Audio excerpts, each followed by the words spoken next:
Welcome to another Word of Torah. I'm Rod Bryant along with Moshe Abrahams, and Hi. we are excited to be here this morning.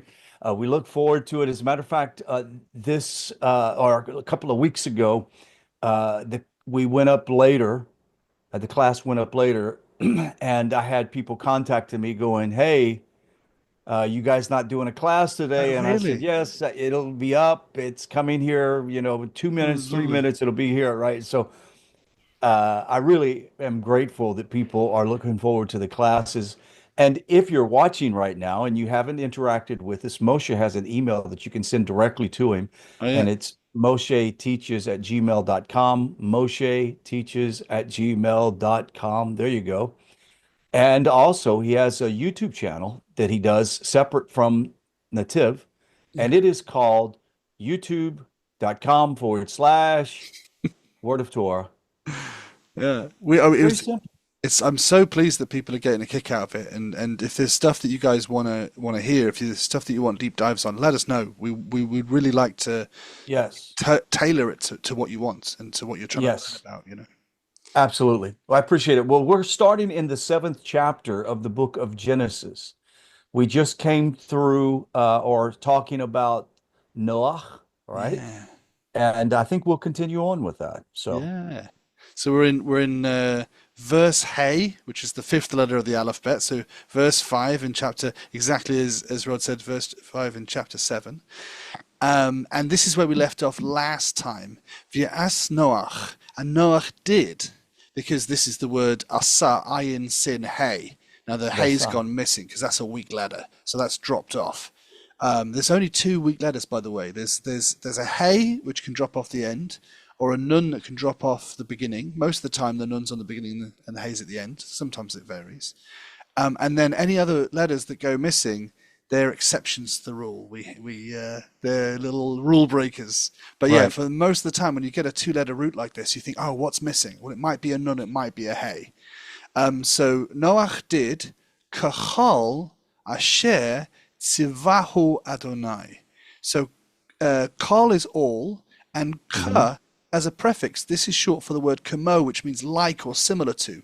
So Hmm. like all, asher that tzivahu he commanded him, God did. So Hmm. so he was very obedient. we Right. and we've Right. in this class a few times we've discussed this verse as it's kind of come up at a distance, and about how this is the comparison we make between Noah and Abraham. That Right. Abraham, he did what he was told, but he also pushed a little bit, and he Right. he had a heart after justice, and Noah had a heart after obedience, which is a wonderful heart to have. There's nothing wrong with that. But when we get into Abraham's story, we can discuss his idea of extending Correct. the behavior into the heart for justice as well. For Noach ben sheish me'ot. Now we talked before that when Noach first got the instruction to build the ark, he was chamesh me'ot. He was ben Hmm. chamesh me'ot. Now to be ben a number, this is a number. To be ben a number, that's your age. It's like he's been a son for sheish, For 600 years. right. Wow. So ani beish shloshim v'tesha. I'm the son of 39, and I'm very soon going to be the ben arbaim, the son of Right. 40. But for now, I'm clinging on to that 39. That'll do me for now. There you Still go. technically in my 30s. Once you get over 60, Yeah.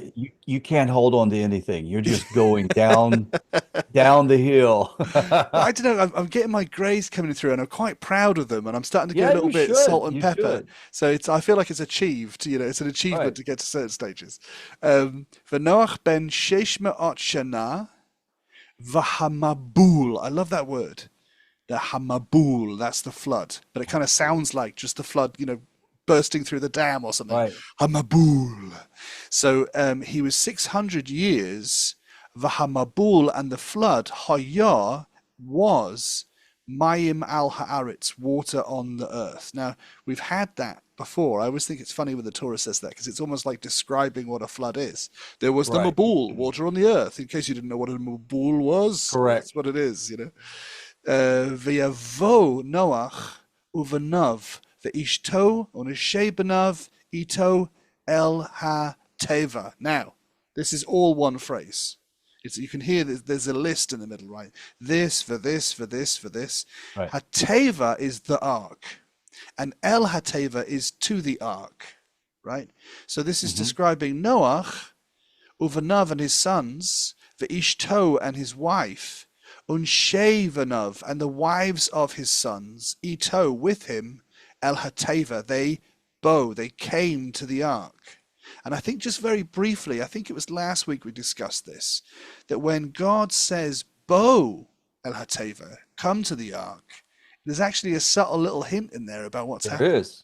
There is. Because like the Parshat Bo, right, when God says, come to Pharaoh. Correct. Because it's super scary for Moshe Rabbeinu, Moses our teacher, to go to Pharaoh. But he's not saying lech. He's not saying go to Pharaoh. He's saying Bo, come to Pharaoh, which is God's way of saying, don't worry, I'll be there. I'll be there. Right. I'm already there now, because he's omnipresent, absolutely. right? And so now God's saying, come to the ark. Like even in this terrifying thing, when you're in this little wooden box surviving a massive flood, God also is in the box. God will also be there. Right. Absolutely. And it says, El Hateva to the ark, mi panei my hamabul, may hamabul. So mi panei, you can see the word face in there. Pana, panim is face. And this is me from panei, the yod and the tzere at the end means of. So from the face of may. Now, you think, well, if you get rid of the yod and the tzere, you get rid of the of here, you just got one letter. What could that be? But it's interesting because the word mayim and the letter mem are very closely connected. If you look at Proto-Hebrew, the mem is just a squiggly line, like, you know how a child draws the top of water, you know, the ripples on the water. Right. And so the letter mem itself is, you know, is named after water. So well, it sort of looks like a wave as well. Yeah, absolutely. Yeah. Or even I was noticing also the pay over there. Yes. Looks like a face bowed down. Yeah, absolutely. Yeah. Well, the word pay in Hebrew means mouth. Yes. And so the letter pay is named after a mouth. So you can see this is like, maybe this is the nose or the the top jaw, and then this is the mouth bit here, and it's know it's chewing on a gobstopper. Weirdly, the word nun, that looks like a nun bowing over, but of course that's not what it is in Hebrew, because that's not the word for a nun in Hebrew. No. But Panei, the face of, may, the waters of, Hamabul. Hamabul, the flood. The flood, Hamabul. So, and then I like that. Hamabul. So this is all lovely and straightforward. It's telling us we've been built up to this story. We've been taught these words by the Torah as we go through, and now it's all coming together in a rush to rush us into the ark and keep us safe. Right. It says, by the way, here it lists all the people that are coming into the ark from the face of the water of the flood. And then it says this weird thing, min ha-behema. So, behema, these are the big, like, you know, the big kind of lumbering mammals. Right. Actually, this word, we've absorbed it into English. English is got a lot of loan words in it. You know, we got igloo from an Inuit language, you know, and we got bungalow from an Indian word, and we got behemoth. How do you say it in an American pronunciation? Behemoth or behemoth. Yeah, behemoth. That's from behema. That's this word here. Right.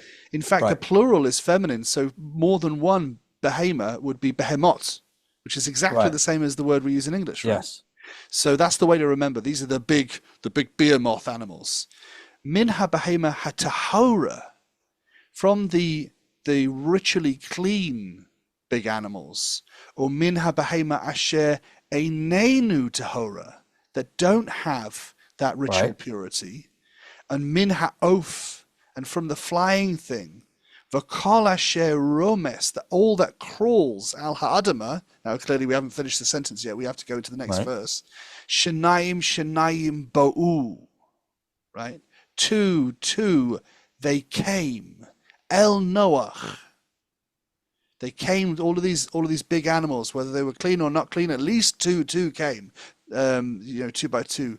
El Noach, to Noach, al ha-teva, to the ark, Zakar, male, unkeva, and female, ka'asher, like that, Tziva Elohim et Noach. Mm. Like that, God commanded Noah. Now, I think that's weird, and I Yes. think it's kind of cool. Because why are the animals behaving like God commanded Noah? Noah. Right. Why aren't the animals behaving the way God commanded the animals? Or why isn't Noah behaving the way God commanded Noah? But in this case, God told Noah, these animals are going to come. And Right. because when God says something, it happens. This Right. teaches you something about prophets and prophecy, right? The idea if God comes and tells you something, that's going to happen. And Correct. this came up. I want to make a comparison to the at the moment we're reading from Michates through to Vayechi in on Shabbat. We're reading these last parshas of the end of the book of Bereshit, and Hmm. there's this weird little paradox about Joseph. Because in Joseph's story, he has these dreams, and he says to his parents and his brothers, "Listen, you're all going to bow down before me." And you're thinking, why are you telling this? This is so tactless. You know, Hmm. clearly it's going to annoy people. And Right. then later on, we see this word that we see in the binding of Isaac in the Akedah. It Hmm. says in the Akedah, Abraham raised his eyes and saw the mountain of God merachok from a distance, and the Right. sages tell us that that means he misunderstood Correct. why God was sending him there and why and what God wanted to do with him. And it turns out that we'll do a special on that at some point. But it turns out that God meant him to misunderstand so that he could play out a scene and teach us all something.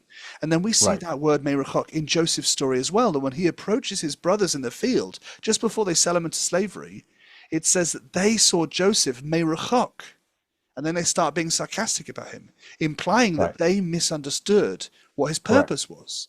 And then Correct. in later in the next parsha, when he sees them for the first time after he's been in slavery all this time, it says he saw them and he remembered the dreams he dreamed for them. And when I was like, what does it mean? The dreams he dreamed for them? How could it Right. be that when he said you're all going to bow down for me, that's going to be to their benefit? How was that a Right. dream he dreamed for their benefit? And then you Right. realize because when they heard that dream and they hated him, they sold him into slavery and he ended up going to Egypt. And because of that, he saved all of their lives. Which gives us a beautiful insight into Torah wisdom. And let's for a second break this down because it's a great lesson. And that is, oftentimes we uh, we understand the unction of Torah and what it calls you to do, Yeah, but you often don't. Well, rarely do you know the what's the word? The vicissitudes of getting there. right.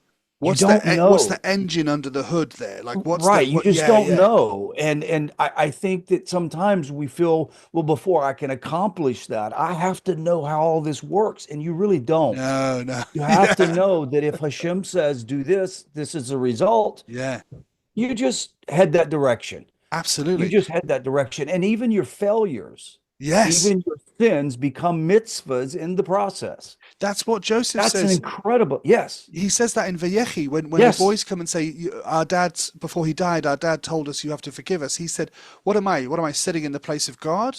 You may right. have intended this for evil, but God used it for good."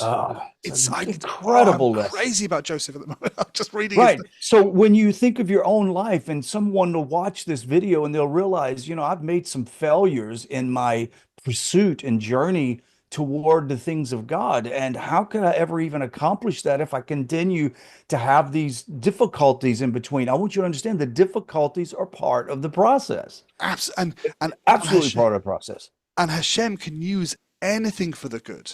Yes. Gamzela Tova, also this for the good. And you Yes. can say to him, listen, when you're down and you're feeling just worn out and crushed by it all, you could say, listen, turn this around, please. You know, Right. I tell stories about my mum because my mum's a very, very wise woman, you know, Oh, and yes. she went through some stuff in her time, you know, and she grew up being told God can take anything and make it for the good. And one Hmm. time when I was about 14, she got really, really ill.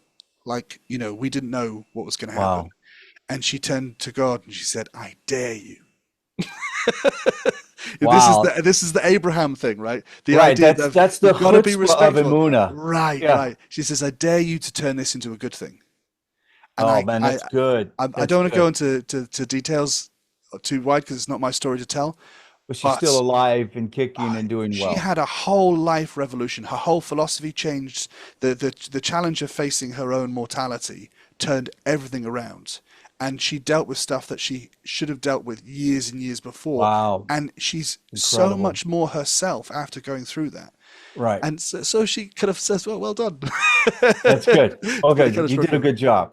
So exactly. Right. You turned it for the good. And so this as well, just like God had these dreams for Joseph, and when God gives you a dream, you have no choice but to tell it to the person who needs to hear it. You won't Right. don't worry, you don't even need to know who it is. You'll end up Right. telling it to that person. The same with Joseph. Joseph told it to his brothers. And here, God said to Noah, he commanded Noah, the animals will come.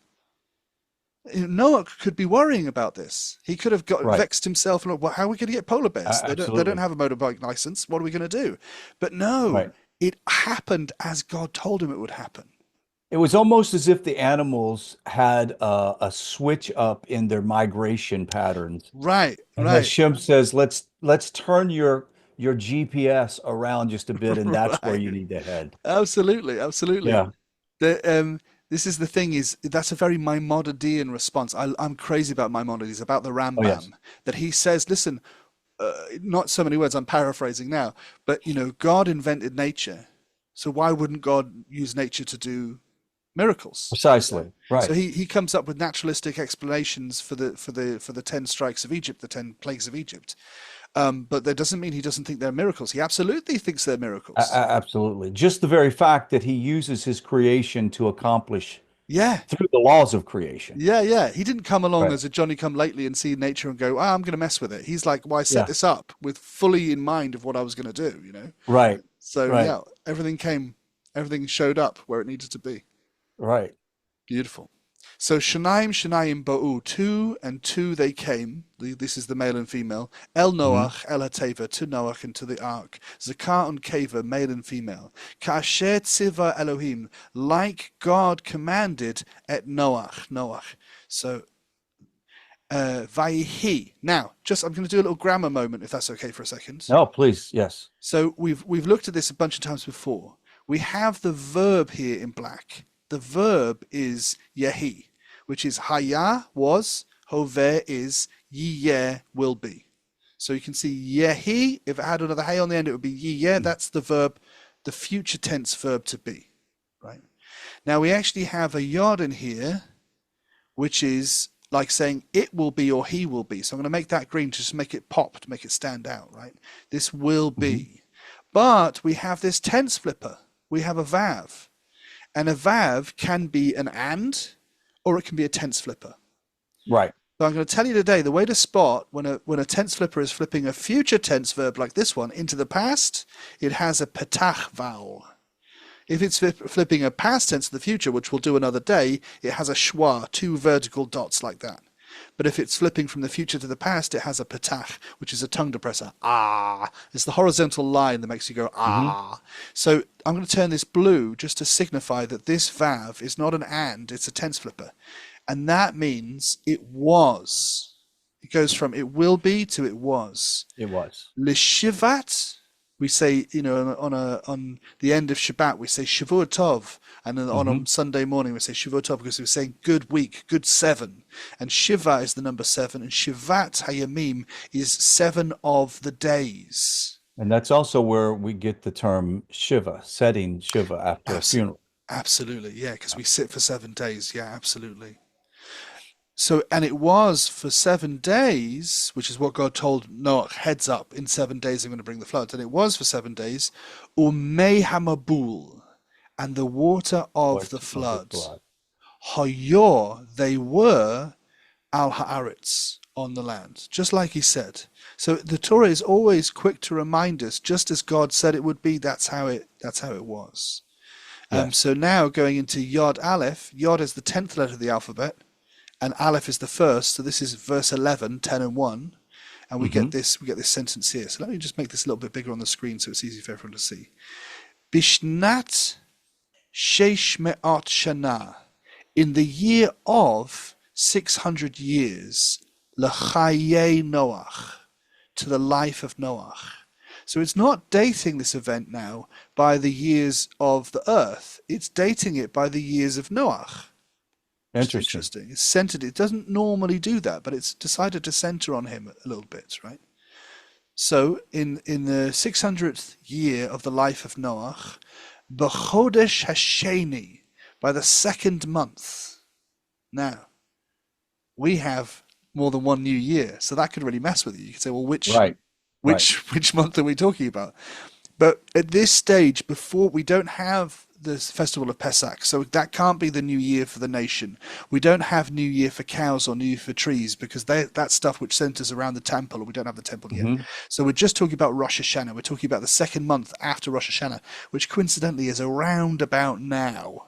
It's this Which is kind of. also the time of creation. Right, exactly. So it's Yes. Rosh Hashanah is about when the world came or it is when the world came into being, Hmm. and then 2 months after that, um, you know, in the 600th year of Noach, that's the month that this happened. So you can work out the Right. actual date of the flood, and it goes on to say even more specific, B'Shiva Esrei Yom Lechodesh, in the 710 day of the month, which is the 17th day of the month. But Hmm. Yom Hazeh, in the day that this, Nikvawu Kol Ma'anot. Whoa, this is tricky. Okay, so we'll have to like zoom in a little bit. We um this might have to be our last verse just because we're gonna slow down a little bit, right? Right. So to start with, we have in this day that we've just been given the date of, we have Nivkau. So we need to know what's happening. What are the parts of this word? Well, we have Vaka, Bet, Kuf, Ayin, is to split, cleave, break open, divide, break, rip up, break, tear. Something is being broken open, right? Right. The other part is that the first letter is a nun. And the reason that is because it is one of the binyanim. And this particular binyan is a nifal, which is passive. So I'm going to make it purple so we can see it's one of the binyanim. I'm going to take off that highlighter because this is the actual root. And then at the end we have an u, and that u is saying that it's plural because there's more than one thing doing this verb, right? So Hmm. bacha is to break open. The nun, because it's passive, we're not focusing on who's breaking open. We're focusing on the things that are being broken open. So it's Right. saying they were broken open. What are we talking about? Right. Kol, all, hama'inot, ma'inot. And you can see that the word in the middle of this is ayin. Let me zoom in Hmm. on that so it's more clear. Now on the body, ayin yod non, and ayin is an eye. Hmm. Right? But in the landscape, if you're looking for something like an eye of the earth, you're looking for like a wet hole in the ground, right? And that's Hmm. a well. So this is one of the ways of saying the word well. I used to live in the town of Rosh Ha'ayin, which means the head of the well. So the Right. town was built around this place with a lot of wells at the top of the hill. And so this is the mem turns this into a noun, and the ot is plural, right? So in this particular day, the wells of Tahom, we got this word from the second verse of this book. The second Correct. verse of Bereshit talked about the Hmm. deep, right? And Right. Tahom is the deep. And Rabbah is very deep. It's great, right? So the wells of the great deep, all of the wells of the great deep were broken open. So you can imagine down in the depths of the waters of the ocean, these wells are broken open and water comes out, Right. which immediately we're thinking this is water coming from below, because Correct. wherever we are, we're always above the ocean, Hmm. right? Apart from if you go down to the Dead Sea, which is actually below sea level, or Holland, but Right. everywhere else but Right. Holland and the Dead Sea is above. Is There are above. there are exceptions. Right. Yeah, yeah. So these wells of the deep are breaking open and water's going up, and then Va'arubot Arubot are chimneys, and va'arubot hashemayim, the heavenly chimneys, the pipes in the sky. Niftachu. Well, poteach is the other word to open. These were broken Mhm. open, and these opened. And again, you see there's a nun. So it says they were opened, right? So just like this is a nifal to say that it's passive, we're not talking about who's doing this, but we all know already because we know who's the main character in this book, right? It's not Noah. Noah's not going up into the sky and breaking open Mhm. chimneys and going down to the depths and breaking open wells. It's God that's Right. doing it.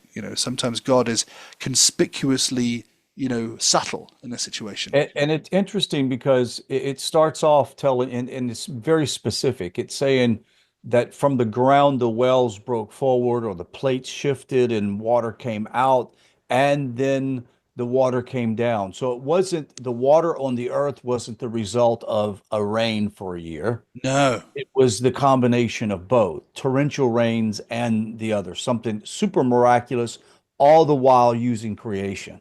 Yeah. absolutely, absolutely. Which is the opposite of the story we heard in creation. In Hmm. creation, there was this flow, and then God put a separation, Right. which, to start with, we got the word, I've forgotten the word for sky. Um, uh, Shemaim. well, yes, but before we got the word Shemaim, we got the word for Rakia. Rakia. And the Yeah. root of that is to be hammered out very thin. So there's this very, very Right. thin separation Right. between the waters which were above the Rakia and the waters which were below the Rakia, and they were separated. Right. And then nothing changed with the waters that were above the Rakia. And that got called Shemaim, it got called heaven, Right. because God didn't need to add any laws of physics, because he doesn't need Right. laws of physics. So that's Right. the infinite outside of creation. And what was Hmm. below the Rakia became our universe. And then Right. God separated the Mayim above and the Mayim below, the water above and the water below, or the flow above and the flow below. Correct. And then he separated them sideways. Like he put land in the middle, and they were surrounded by water, and that became Right. the earth. Right. Right. So this process is now happening in reverse. Right. The waters above and the waters below are coming back together to erase the creation that we've been living in. Right. And so there's indication that there was a period of time in which the earth didn't receive rain because we had what do you call it?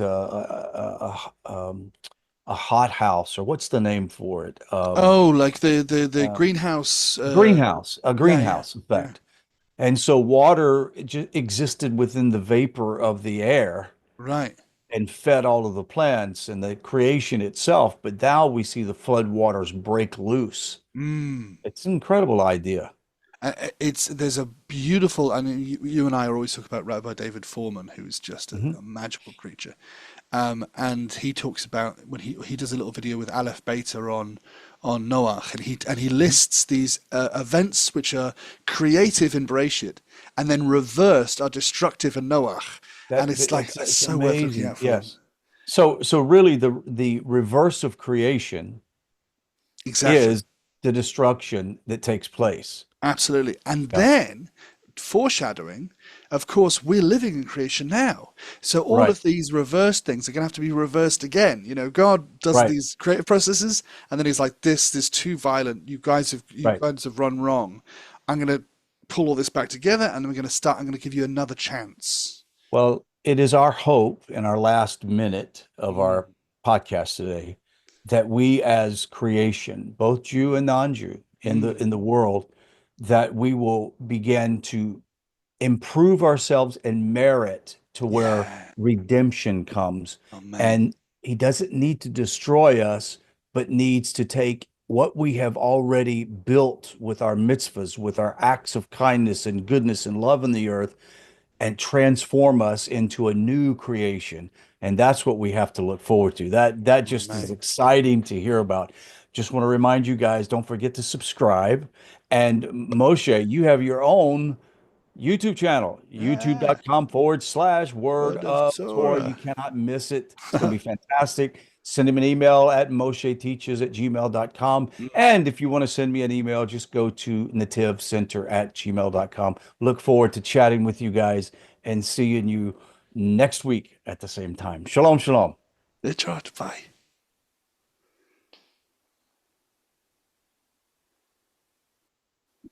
Lovely. How's that for timing?